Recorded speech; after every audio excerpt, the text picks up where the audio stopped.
marche sur ces conditions et tu verras à la fin. Fais d'abord le service de Dieu. Un jour, j'étais avec mon père, on partait à la prédication, on était un peu bloqués, on ne connaissait pas. C'était l'anniversaire de mon père. Mon père raisonnait à aller au supermarché et s'acheter un gâteau. Mais il a dit, l'église d'abord, la parole d'abord. Il est allé prêcher et ensuite, on a donné le cadeau dans le gâteau d'anniversaire et dans la même église là. Et c'est pour ça, moi aussi, dans ma tête, j'ai noté que c'est le ministère d'abord.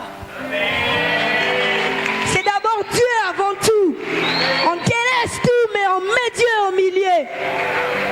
Ces jours, ça m'a donné une leçon que j'ai compris. D'abord le ministère. Même si tu penses à t'acheter un avion, que ce soit, et qu'on t'a appelé, évangéliser, faire une chose de Dieu, le ministère d'abord.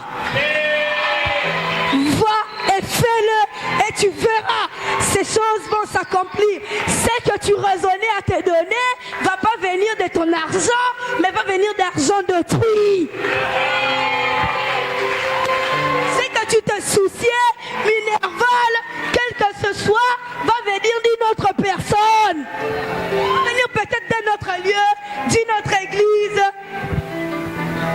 Et moi j'ai compris une leçon, le ministère d'abord. C'est pourquoi moi je viens te dire, mon ami, avant toute chose, le ministère d'abord, la prière d'abord, Jésus-Christ d'abord.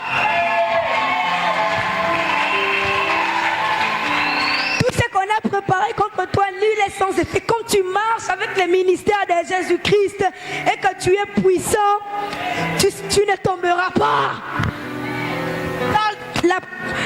L'onction de Dieu tombe sur toi.